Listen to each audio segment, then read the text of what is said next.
Iran is surrendering to the United States naval blockade on Hormuz. The United States is blocking Iran's ports, and it's entering the second day with full success. More than 10,000 American soldiers are blocking vessels from Iran's ports without interfering with the freedom of navigation in the Strait of Hormuz. Despite the naval blockade, the negotiations with Iran continue. And while the United States is preserving the ceasefire with Iran, Israel and Lebanon have opened negotiations, and Lebanon has made clear that it will no longer be under Hezbollah's rule. Iranian President Masoud Pezeshkian is on the verge of a nervous breakdown. Pezeshkian has been hit by bursts of rage against the background of the failure of the diplomatic contacts and the worsening economic blockade. And we will also bring you Iran's dramatic demand from the Gulf states. Beyond demanding compensation payments from the United States for the damage for this war, Iran is now also demanding compensation from the Gulf states for the damage that was caused to it. And are we on the way to a historic peace agreement, or just to another stage in the Abraham Accords? Israel, Lebanon, and the United States issued a joint statement after the negotiating teams for a peace agreement and also came out with a declaration. We agree on direct negotiation process. Look, there's a lot of optimism in the Arab world after the peace talks between Israel and Lebanon. It seems that Arab states hate the Hezbollah terrorist organization and do not want Iran to continue holding the cards in the Middle East. And I will only say that all of us here in the state of Israel are praying for peace, for quiet, and for shared life with the Lebanese people. I'm Yair Pinto. With me is Mati Shoshani, and we are boots on the ground. We bring you the whole truth about what's happening in Israel and also the whole truth about what's happening in our neighborhood, the Middle East. And this is the opening of day 47 of the war, Roaring Lion, or by its American name, Epic Fury. Welcome to the second day of the American blockade on the Strait of Hormuz. We begin with an update on the state of this blockade. Tehran is considering temporary halting traffic in the Strait of Hormuz. The goal of the Iranian move is an attempt not to damage the negotiations in Pakistan. This is after the threat of US President Donald Trump that was carried out, and the United States Central Command began a full blockade of Iran's maritime space. More than 20% of ships passed through the Strait of Hormuz in the last 24 hours. Washington and Tehran are examining the possibility of renewing the talks before the ceasefire ends. This is while deep gaps remain around the nuclear issue. Regional mediating parties are working to prevent renewed escalation. I'm talking about hundreds of diplomats from around the world who are working behind the scenes to renew the talks between the United States and Iran. At the same time, tensions around the Strait of Hormuz are threatening to ignite fighting once again. Behind the scenes, Iran has several ways of bypassing this blockade. And according to estimates, despite this blockade, the Iranians have in recent days managed to export more than 2 million barrels of oil every single day, almost all of it intended for China. This is made possible through various methods of concealment and evasion. Only 2 ships officially flew the Iranian flag, while the rest hid behind foreign flags, turned off their location transmitters, or presented false reports claiming that they were heading for destinations that the United States allow passage to, such as Iraq, Qatar, or Kuwait. As of now, the situation in the Strait of Hormuz is creating a heavy overload, with 732 ships that are anchored in the area and are waiting. The situation places the American administration before a fateful dilemma. On the one hand, allowing oil to pass would give the Ayatollah regime a huge cash injection. On the other hand, continuing the blockade could worsen the global energy shortage and lead to renewed increases in fuel prices, including in the United States of America. And the Gulf states want to wait for the results of the naval blockade that Trump imposed on the Strait in an attempt to bring about Iranian flexibility in the negotiations without being involved in the curfew. The President of the United States told the New York Post that the talks with Iran will continue. In addition, Bloomberg reported that Iran is considering stopping shipping in the Strait of Hormuz in order to allow negotiating teams to continue the talks. In an interview the president did with Fox News, he declared that the war is close to ending. Vice President J.D. Vance referred to the negotiations with Iran and said that its representatives wanted to make a deal. Vance also said that there is a lot of mistrust between Iran and the United States. You cannot solve that overnight. The ceasefire is holding, and I feel good about where we stand. End quote. And on the ground, it is important to remember that the President of the United States has iron principles regarding enriched uranium and the Iranian nuclear program, so it will not be simple to reach a strategic achievement because in Tehran, a full and rapid surrender of the enriched stockpile could look like humiliation. So, now the contacts continue, but behind the scenes, the argument is becoming harsher. And we will soon dive with our senior Middle East Affairs correspondent, Mati Shoshani, into all these details. People close to the president of Iran revealed that Pezeshkian has been hit by bursts of rage against the background of the failure of diplomatic contacts and the worsening economic blockade. In close talks, he warned that the state is only weeks away from collapse and will not be able to pay salaries. Inside Iran, the economy is collapsing, along with the internet. 45 days of disconnection from the world are pushing the Iranian economy to the brink of collapse, with direct harm to the livelihoods of millions. The citizens remain isolated, with no clear horizon for the return of the internet. Yesterday, a historic document was presented in Washington. For the first time in 30 years, an official joint statement was published by the three governments, Israel, United States, and Lebanon, calling for the disarmament of the Hezbollah terrorist organization, the end of the Iranian influence, and the establishment of a comprehensive peace. The Israeli ambassador said, "We are here for the future. Hezbollah belongs to the past." Indeed, a historic moment. Israel, Lebanon, and the United States published a joint statement after the negotiating talks in Washington and said that all sides agreed on launching a direct negotiating process at a place and time to be agreed upon regarding its format. From the American side, it was stated that the United States supported the plans of the Lebanese government to restore the monopoly on weapons and internal Iranian influence. This is as well as Israel's right to defend itself. From Israel's side, it was stated that it expressed its support for dismantling all non-governmental armed organizations and terror infrastructure in Lebanon, and also stresses its commitment to work with the Lebanese government to achieve this goal.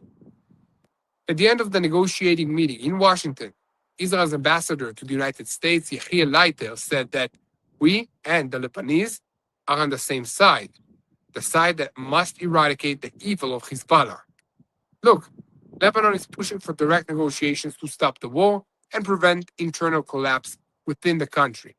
While in Israel, they see this as an opportunity to regulate relations with the northern state and demand the disarmament of the Hezbollah terrorist organization. And in the IDF fighting sector against Hezbollah, the IDF destroyed Hezbollah infrastructure in Adshit. IDF forces attacked many Hezbollah infrastructure in the village of Adshit in southern Lebanon after increased activity by the terrorist organization in the village was identified. According to estimates, about 130 rockets were launched from the village towards Israel. It seems that Hezbollah terrorists are surrendering from the combat exhaustion before the fights and the fighters of Givati, an infantry unit in Israel, arrive. And we will soon bring you footage of this incident. And the current assessment in the IDF is that Hezbollah is running an ammunition economy in the campaign with Israel.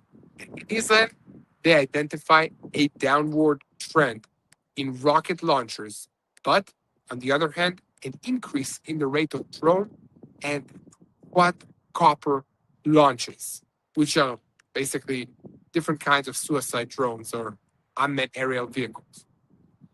In the IDF, they see a connection between the terrorist organization's ammunition economy and the ground activity in southern Lebanon and the destruction of most of the terrorist infrastructure. And in Gaza, armed Hamas terrorists identified on a pickup truck in the center of the Gaza Strip were eliminated. IDF forces under the Southern Command yesterday identified a pickup truck with armed Hamas terrorists in the center of the Gaza Strip who were acting to advance immediate terror plans against IDF forces that are operating inside Gaza. European countries are forming a plan to create a broad coalition of states that will help free shipping through the Strait of Hormuz, including sending off mine clearing vessels and also additional military vessels. This was reported by the Wall Street Journal. And according to the report, the plan will be carried out only after the end of the war and may not include the United States. And is the Arab world changing? Because across social media, journalists referred to the contacts between Israel and Lebanon and came out openly against the terrorist organization Hezbollah in their own country. I'm Yair Pinto, with me is Mati Shoshani, and we are Boots on the Ground. We bring you the whole truth about what's happening in Israel. And this is day 47 of the war against the Revolutionary Guards in Iran, which is the head of the crumbling axis of evil in the Middle East. And 1 second before we begin, I want to call on you to keep spreading the truth, share, and also follow us. Make sure that most amount of people will know what's happening and know how to pray for the situation. You can also look for me on social media, Yair Pinto, and also for Mati Shoshani, to get the behind-the-scene look of what it's like to live in Israel in this war. So, Mati, when we see the opening of direct talks between Israel and Lebanon, at the same time while the fighting against Hezbollah continues, how should we understand this combination of diplomatic move alongside military pressure? Is Israel trying here to create a new reality in Lebanon through the Lebanese state itself, and not only through confrontation with Hezbollah? Yael, that is a great question. Lebanon really is a complex problem. It is a weakened country that we're trying to work with while fighting against a terrorist organization externally funded by Iran, who has destroyed much of that country and threatened the lives of both the leadership and the laymen in Lebanon proper. And Israel is working on a, let's call it a two-pronged attack when it comes to Lebanon. One side is trying to build up the Lebanese government, by the way, together with the United States. This has been an ongoing effort for several years now to try and strengthen the people of Lebanon, to try and strengthen the government of Lebanon, to try and strengthen the Lebanese fighting forces in their fight against Hezbollah. But at the same time, Hezbollah doesn't cease to exist. We're going against Hezbollah, the terrorist organization that is funded fully by the Iranian Islamic Republic. This is not some grassroots movement within Lebanon. This is a terrorist movement that came from Iran, that is paying for, that is training, that is equipping the terrorists within Lebanon to fight against Israel. Not to do something specifically for Lebanon, but to fight against Israel, to weaken Israel, to harm Israel. So Israel's doing two things here at the same time. We're seizing the opportunity of dramatically weakening and pushing back the Hezbollah terrorists in Lebanon, pushing them back all the way to the Litani River, which is a, let's call it a physical barrier where it'll be harder for them to launch assaults and attacks against Israel.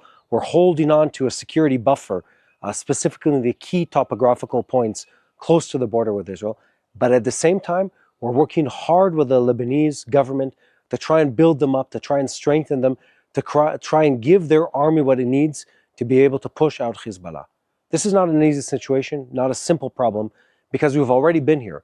In fact, about a year and a half ago, we were in the same position, trying to work with the Lebanese army, and so far they've had a very hard time, to say the least, in being able to really weaken the Lebanon Hezbollah terrorists. And that's the reality on the ground. It's a complex situation in a country that's been war-torn and ravaged by civil war for decades at this point, and we're doing our best as a country to try and both rebuild up a positive force in the country, and at the same time, destroy the evil, which is the Iranian-sponsored Hezbollah in Lebanon, the country. And as these days progress, my hope is we achieve both of them. we're successful in weakening the Hezbollah terrorists. We're successful in building up the relationship with Lebanon. And of course, the US will play a part in this, and possibly other countries, in being a force that will rebuild. One last thing here. The French, who historically were they were the foreign force that controlled Lebanon. This is back in the jolly old imperial days, where countries in Europe divvied up countries in the Middle East. Well, the French want to have a stake in this conversation. They want a cut of what's happening. They want to be involved in the negotiation. And to them, Israel said, no thanks. We've seen your involvement in what happens in the Strait of Hormuz. We've seen your president's lack of willingness to do anything of significance when it comes to fighting for the good and opposing the evil. And we've had enough of your fake diplomacy and enough of your lackluster political involvement and desire only to have ego involvement in processes here in the Middle East. And Israel has pushed back on French involvement. We want this to be with the Lebanese government, strictly, clearly, directly with them, building them up, strengthening them, and at the same time destroying Hezbollah, the terrorist organization that has caused so much damage and suffering, both to people in Israel and to people inside Lebanon. Mati, to what extent does the very existence of talks with Lebanon teach us that there may be a deeper change here in the northern arena? Not only an attempt to reach tactical understandings, but a broader move meant to test whether it is possible to begin disconnecting Lebanon from the grip of Hezbollah and also Iran. There is a more substantial move here that has to do with really trying to rebuild the alliances in the northern part of Israel. And I'll explain, this goes back about a year and a half. Israel, together with the United States, is trying to rebuild the destruction that was left behind both by ISIS, by the Assad family, and of course Hezbollah in Lebanon. And to do that, we're trying to strengthen the Lebanese government. Lebanon, just to make a very long story short, Lebanon was a multi-ethnicity country. Christians from different descents, Catholic, Maronite, etc., several religious minorities, and some Muslims and some Shia, some Sunni. Hezbollah came in, and before that, of course, the PLO caused a lot of destruction through a civil war that took place there. It really weakened that country. There's an ongoing move now in this part of the Middle East to rebuild those countries and give them a fighting chance at being a legitimate country once more, not the stomping ground for terrorists that's funded by a foreign force. So in Lebanon, it's weakening Hezbollah. In Syria, it's strengthening Ashar's government to be a counter force to what's left of the, let's call it the ISIS agenda on the eastern side. But of course, for Iran, that was using Syria just as a pass-through into Lebanon, or as another country of influence that they can weaken, destroy, and use against Israel and against the United States. So there's a grand move here that's taking place to really try and rebuild this part of the world in a way where the people of those countries have a chance. And I want to tell you something. I've personally been in Syria. I've personally been in Lebanon during this last war. And I've seen the footprint of what these wars have done. They've destroyed these countries. And what's trying to be done now by Israel versus Lebanon and rebuilding that government, by the United States in Syria trying to rebuild that government, is the first substantial attempt in a long time in really building up countries that have taken a beating from radical Islam, taking a beating from ISIS, taking a beating from the Iranians. Now we're trying to build them up again, to give them something better to live for, to give them something better to fight for. This is a long move that's going to take a lot of time, a lot of education, a lot of effort. But what better way to spend your money, to spend your time, than to be rebuilding nations that have been destroyed by dictatorships, by radical Islamist groups, or by both of them at the same time. And Mati, on the issue of the Strait of Hormuz, beyond the headlines about blockade, tankers, breaches, that's really the true test for the United States here. Is its goal really physically block the maritime traffic, or mainly to create economic, psychological, and international pressure on Iran? So when it relates to the Strait of Hormuz, this really is a very complicated situation. And thank you for asking that question, Yael. We're really trying to do two things at the same time here. The United States is putting maximum pressure when it comes to the negotiations on the Iranian regime. They're doing that by putting a blockade on Iran. But this isn't just for show. There's a practical application here that really helps bring forward the negotiation and helps stabilize this region. Let me explain this. One, not only Israel and the United States, of course, are the ones suffering from what Iran has been doing in the Strait of Hormuz. The fact that the United States is putting a blockade on Iran What that's doing in the short term will open up the Strait of Hormuz once again for trade. In the long term, it'll do two things. It'll weaken the ability of the Iranian regime, and this is important, to make money by selling oil. That's very important because it cuts off their lifeline. But at the same time, it does something else entirely different. It allows other countries to start see the hope, to start see the stability that allows the Strait of Hormuz to open up once more. It reestablishes their trust in the United States as a force that's able to build stability, to build strength, to build peace in this region. And on the long term, it's a substantially weakening move for the Iranian regime. And I want to add just one more thing here. I want to pull up my notes on this. And there's this question of, and I think I'm getting to exactly what you're saying, Yair, which is that this isn't just for show. It's not just to seem like we're doing a blockade, but not really doing a blockade. There really is a blockade. It's not for show. It's not pretend.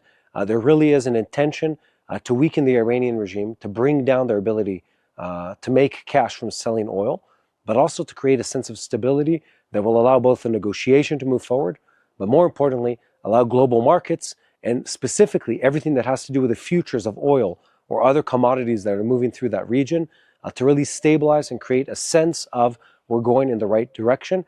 I would say that the U.S. putting the blockade on Iran is really a show of the U.S. understanding the game that is being played. It's not just, this political/war game. It's really understanding the picture of how the Iranians negotiate, who they're talking with, how they make their money, and addressing those problems directly. Working right in the negotiations as they did over the weekend. I was deeply impressed by the U.S. just getting up and leaving the negotiations with the truthful statement that the Iranians were wasting everyone's time. That's one. Two, also as important to this, is saying, look, they're making money by doing this. They're causing damage by keeping the strait closed. Let's play their game and make sure they can't make money anymore. Plus, at the same time, start clearing the mines out of the Strait of Hormuz so we can expect to see things moving in the right direction. It's a complicated game, but the U.S. is playing all the right moves as we stand here right now. Thank you very much, Mati. This really helped me better understand what we are dealing with. So, to all of you that are joining us right now, make sure to keep spreading the truth. Share our content with as many people as possible. Click on the subscribe button and make sure to look for Yair Pinto and Mati Shoshani on our social media platforms to get the full picture behind the scenes, what's happening in Israel during this war. Over the past few years, so many of you have asked us the same question again and again. How can I experience the Holy Land if I cannot travel here personally? How can I visit the places where Jesus walked? And the reality is that many Christians will never get the chance to travel here to Israel. I wish that wasn't true, and I wish all of you could come and visit us and have coffee together at our studios in Jerusalem. And those who have been here, by the way, they always want to come back again. There's something special about this land, especially right now, with everything that's happening in the region, with the war with Iran, tourism being down. Many people feel disconnected from the land of the Bible.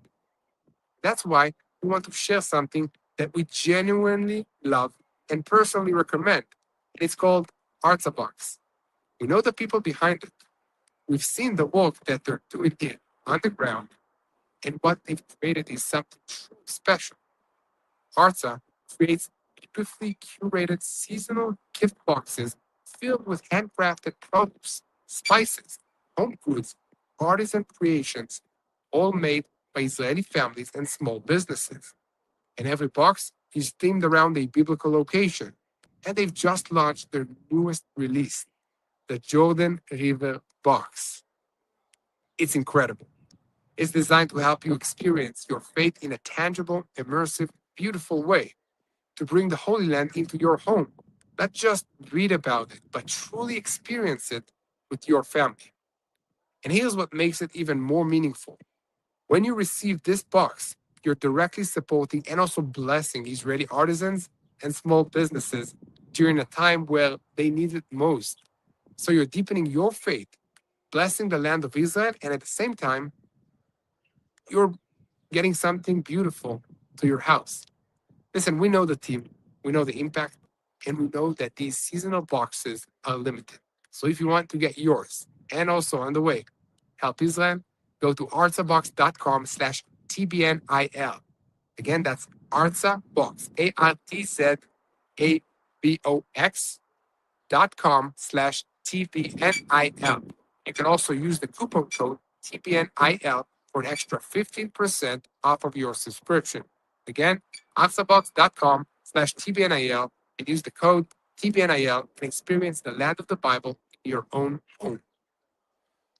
More than 20 merchant ships passed through the Strait of Hormuz in the last 24 hours, some of them with the transporters turned off, while American forces continued enforcing the naval blockade on the Iranian ports on the second day of the operation. On the surface, it looked like movement, but below the surface, this is already a war of attrition. The United States is tightening the pressure. Iran is testing the boundaries, and the entire region is watching to see whether a settlement is getting closer or whether the ceasefire is only buying time for the next round. The question on the table right now is a simple one. Are we watching the beginning of an exit or only a short pause before the next collision? This is day 47 of the Roaring Lion War, or by its American name, Epic Fury. And this date is not unfolding on just one axis. It moves between the waters, moves the negotiating track with Iran, the discussion rooms in Washington with Lebanon, and from there back to the ground, Lynchburg, and the Sheet, and to central Gaza. These are exactly the kind of days when you cannot focus only on the explosion and only on the state. You have to look at the connection between all of them, because when ships change course at sea, when ambassadors meet for the first time in decades, and when Hezbollah changes its fire pattern, each of these events tells only part of the story. Together, they already begin to draw a full picture. Let's start at sea. The second day of the American naval blockade on the Iranian ports is being described in Washington as a full success. More than 10,000 American personnel, sailors, marines, and airmen, together with more than a dozen warships and dozens of aircrafts. They are deployed to enforce one clear order: no maritime traffic to or from Iranian ports. The American message remains the same. They are not closing the entire Strait of Hormuz, but blocking Iran inside the strait. Whoever is sailing to a non-Iranian destination can still pass. Whoever enters or leaves an Iranian port meets force. Within the first 24 hours, 6 commercial vessels were ordered to turn back and return to Iranian ports in the Gulf of Oman. That matters because it shows that this enforcement is not just a public statement or another Trump threat on social media. It is action on the water. Yet, there are already early tests of how airtight this blockade really is. In the last 24 hours, more than 20 merchant ships crossed the strait, including cargo ships, container ships, and tankers. Some of them sailed with transponders, turned off to reduce the risk of Iranian attack or identification. That means the blockade is working, but not in a completely sealed way. It's frightening people. It's slowing traffic, changing movement, but it has not yet fully shut the valve. This is where the American dilemma begins. On one side, the goal is clear: hit the Iranian economy where it is truly vulnerable. According to the American estimates, around 90% of Iran's economy depends on international trade by sea. If that trade is blocked, the pressure on Tehran rises fast. On the other side, the tighter the blockade becomes, the greater the danger of disrupting global energy markets, driving up prices, and placing pressure on countries that do not want any part of this blockade at all. And that's exactly where Washington is trying to walk a narrow line. Not forced to hurt Iran, but not so much force that the whole Gulf explodes. While the American fleet holds the line, Trump and the White House continue speaking in two complementary voices. One is threat, the other is an opening. Trump said that the war with Iran is just a step away from ending. He also said talks with Iran could resume in Pakistan within the next 2 days. Behind those two statements lies a fairly clear American position. The pressure is working. so it should be held a little longer. But the door should not be locked. One senior official said all the ingredients of a deal are already there, but the deal itself is still not. That's a polite way of saying that the framework is on the table, but the hardest core of the dispute remains unresolved. J.D. Vance sharpened the same line. He said that the Iranian representatives wanted a deal. He said there is deep mistrust between Washington and Tehran, the kind that cannot be solved overnight. And he closed with an important sentence: ceasefire is holding, and I feel good about where we are. Notice the wording? Not I feel good about an agreement, but about where we are. In other words, from the American perspective, the fact that the ceasefire is still holding, that the naval pressure is now in effect, and that Iran is still talking, already creates a better position than the one that they had just had a few days ago in the first stage of these negotiations. But when you look deeper into the heart of the dispute, there is no comfort there. There is still a deadlock. A truly difficult issue remains the nuclear file. The Americans need a clear answer about Iran's stockpile of uranium enriched to 60%. And they need a clear answer about how long Iran stop or freeze enrichment. From Trump's point of view, without that answer, there is no victory image. From Iran's point of view, a fast and complete surrender of enriched material or too long a freeze looks like humiliation. So precisely now, while the negotiations continue, the argument is becoming harder.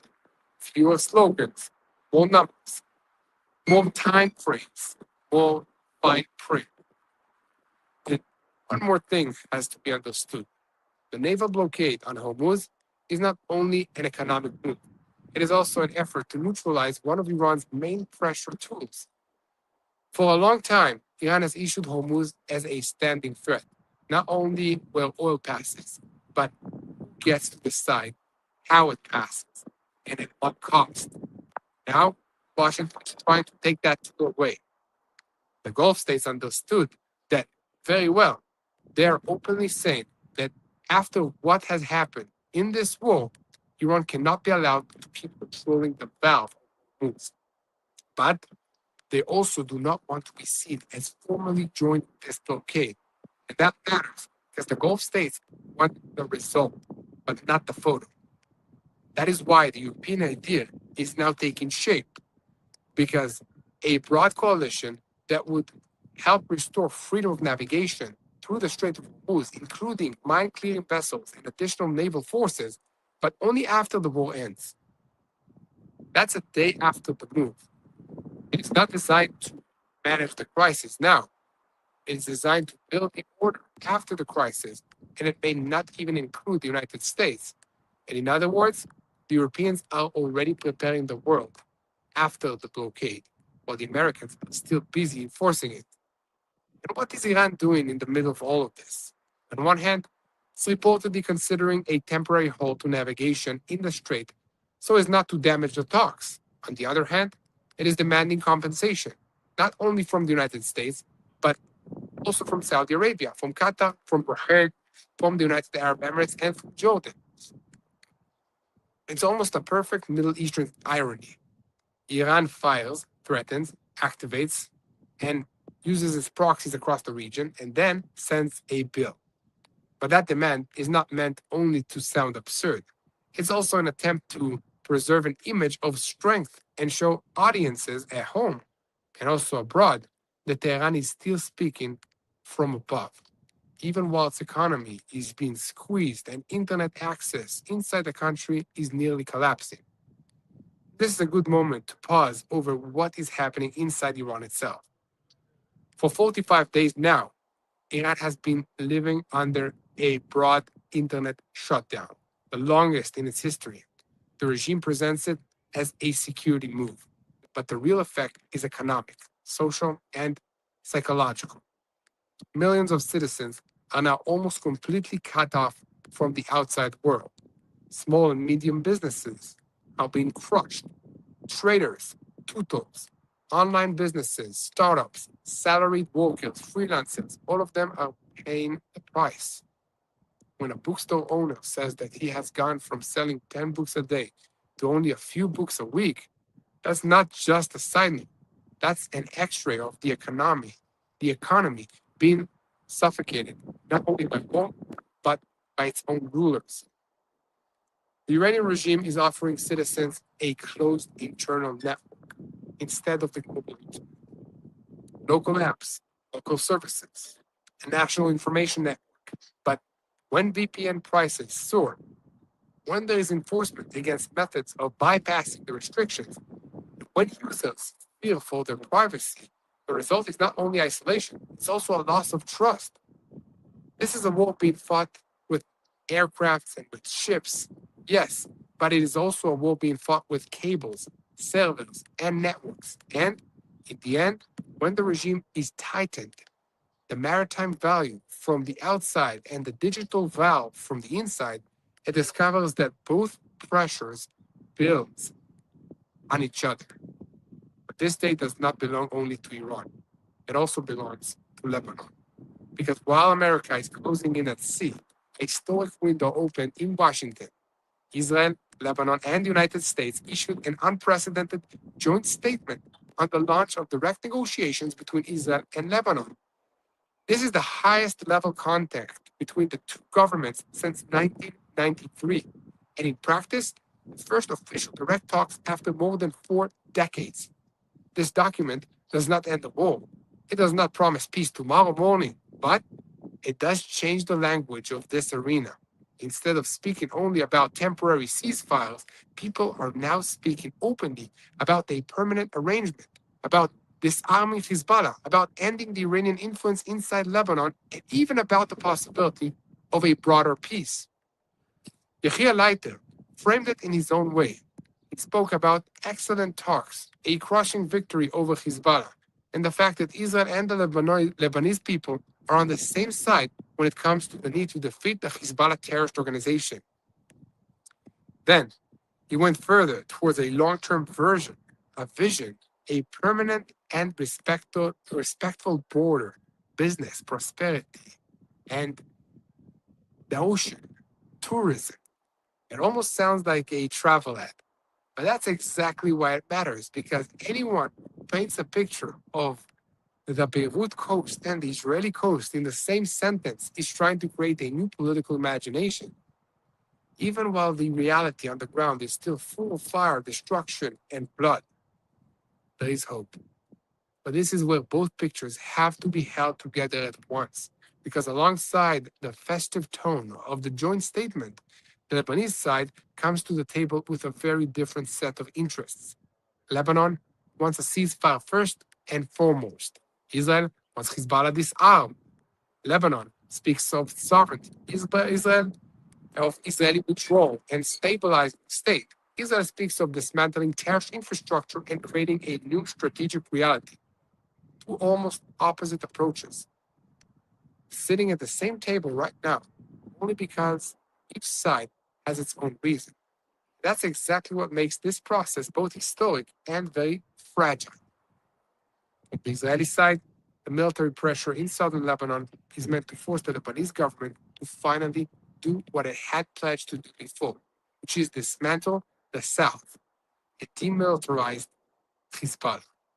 From the Lebanese side, the negotiations are meant to show the public that the state, not Hezbollah, is the one that can deliver results. And, in other words, diplomacy itself is now becoming an internal battleground inside Lebanon, not only in front of Israel, but also in front of Hezbollah.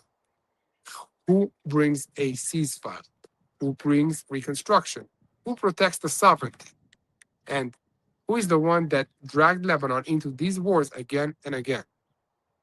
The reaction from across the Arab world matters precisely because of this. Lebanese journalists spoke openly about wanting to end the war, about hatred towards Hezbollah, about the fact that Iran is the one holding the real cards, and about the fact that negotiations do not begin between equal sides. They begin when one side has already taken a serious blow and is trying to preserve what remains. That does not mean that there is a Lebanese consensus. Far from it. But it does mean that More voices in Lebanon are speaking openly against Hezbollah now more than before. And in the Middle East, even a small change in the language can sometimes be an early sign of a larger shift in the balance of power.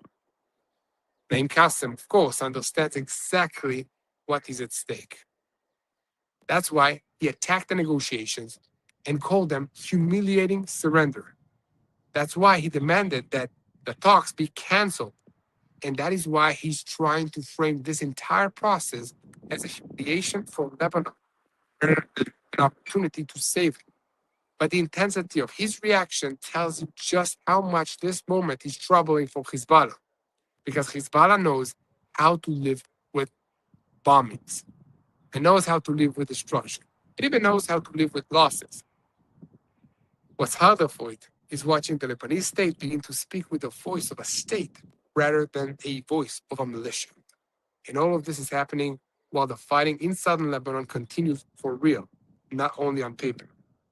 The IDF now assesses that Hezbollah is operating under a munitions economy.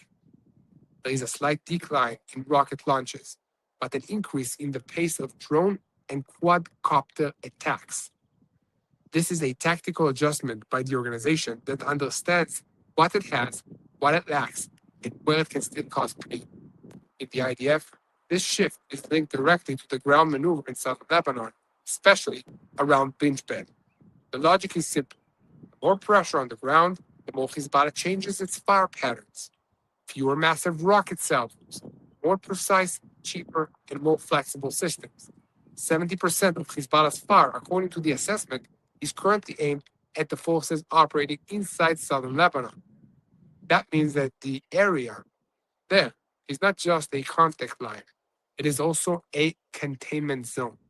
Most of the launchers are still coming from the north of the Litani, but the IDF is identifying specific sectors and trying to choke them off one by one. And within that zone, Binjbel remains the center of gravity. The battle there is advancing, but it's not over. It is being fought in dense urban terrain, slowly with systematic destruction of the infrastructure. And according to the estimates, there are around 150 Hezbollah fighters in that area, including Radwan forces and reinforcements. Some were eliminated, some are still inside. Whether there was a plan to raid into Israel is still being examined, but has not been determined with certainty. Binjbel is not only an operational target, it is also a symbolic target. That's where Nasrallah gave his spider web speech in 2000. And now, Brigadier General Guy Levy stands in that same space and tells his fighters that men no longer exist. Nasrallah. The stadium no longer exists as well. And his words are now worth nothing. This is not only a powerful quote, it is a deliberate effort to turn one of Hezbollah's symbols into a symbol of its collapse. If Nasrallah once built a myth there, the IDF is now trying to erase the stage itself. Alongside Binjbel, another place that needs close attention is the village of Adshit. The IDF carried out a broad wave of strikes there against the Hezbollah infrastructure after identifying a rise in terrorist activities from inside the village. According to the figures, since the start of Operation Roaring Lion, about 130 rockets were launched from the village towards the IDF forces and towards the northern Israeli communities, especially Kiryat Shmona. Weapons depots, launch positions, and operational headquarters were struck, and terrorists involved in advancing attack plans were eliminated. The picture here is also clear. Hezbollah continues embedding itself inside civilian spaces, and the IDF continues striking precisely those sites that turn a civilian village into a launch compound. And this point repeats itself almost everywhere in Lebanon. Hezbollah uses the civilian population as a shield. That's not a slogan, that's a method. Villages, buildings, depots, civilian infrastructure, everything is focused into the military network. That's why the fighting is slow. That's why the destruction of the infrastructure is systematic.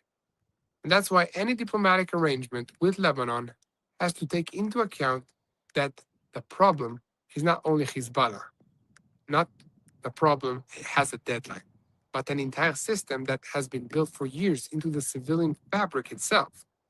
From here to Gaza, operations continue there as well, even if the media spotlight has shifted north and also east to Iran. The IDF announced that Southern Command forces identified a pickup truck in central Gaza carrying armed Hamas terrorists who were advancing attack plans against Israeli forces operating in the Gaza Strip in the immediate time frame. Immediately after identification, the vehicles and the gunmen were struck to remove the threat, eliminated. That detail matters because it reminds us that the Gaza arena has not frozen. Even while Lebanon, Iran, Hormuz dominate all the headlines, the effort to hunt down armed cells, vehicles, launch teams, and immediate threats in Gaza continues without pause. So, if you now connect all the pieces, what do you see? You see the United States applying maritime and also economic pressure on Iran, but keeping the door open for a deal. You see Iran talking about compensation, weighing tactical steps in Hormuz, but for now, avoiding a full break in the framework.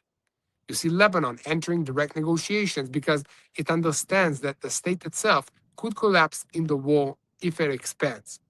You see Hezbollah firing, adapting its munitions, its economy, and understanding that the real threat to it is not only a tank or an aircraft, but the possibility that Beirut may be moving around it. And you see Israel engaged in a dense ground battle in southern Lebanon, still operating in Gaza and keeping one eye constantly fixed on Iran. So I call on all of you to help us share this content with everybody around the world that wants to know what's happening in this region. You can do that by hitting the subscribe button, by hitting the like button, leaving a comment. Let me know where you're watching from. It's very interesting to me. And never miss another update of Boots on the Ground. You can also look for Yair Pinto and for Mati Roshani on social media platforms. Get the behind-the-scene look of this war. Here, we have to say honestly, despite all the talk of a breakthrough, nothing is closed at all. Inside the American messages, there is a deliberate quality. On one side, Trump says that the war is close to ending. On the other side, he keeps massive forces at sea. On one side, Vance says that the Iranians want a deal. On the other side, he emphasized the depth of the mistrust.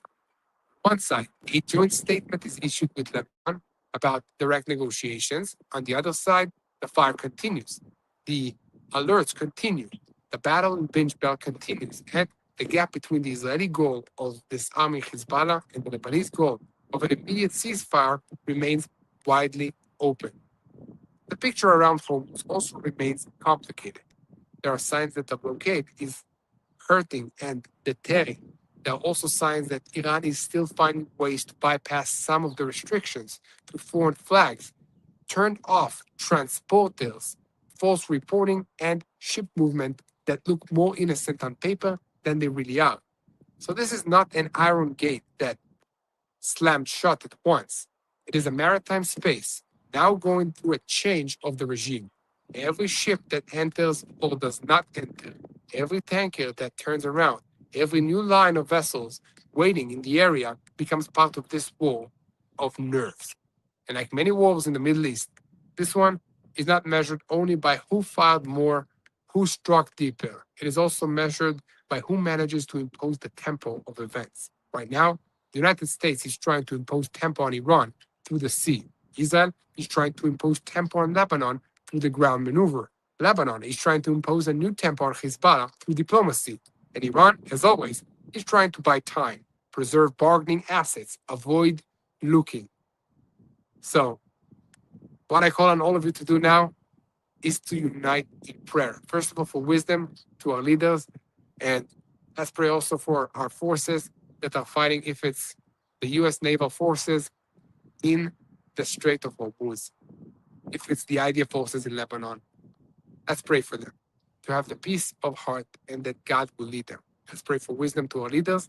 Let's pray for all the innocent lives that are affected by this war. Let's also pray for our enemies. I know that's hard, very hard for me, believe me, but not for them to succeed, but for them to have a change of heart and start loving our Jewish people of Israel and just listening to what God wants them to do. And above all, let's pray for the peace of Jerusalem.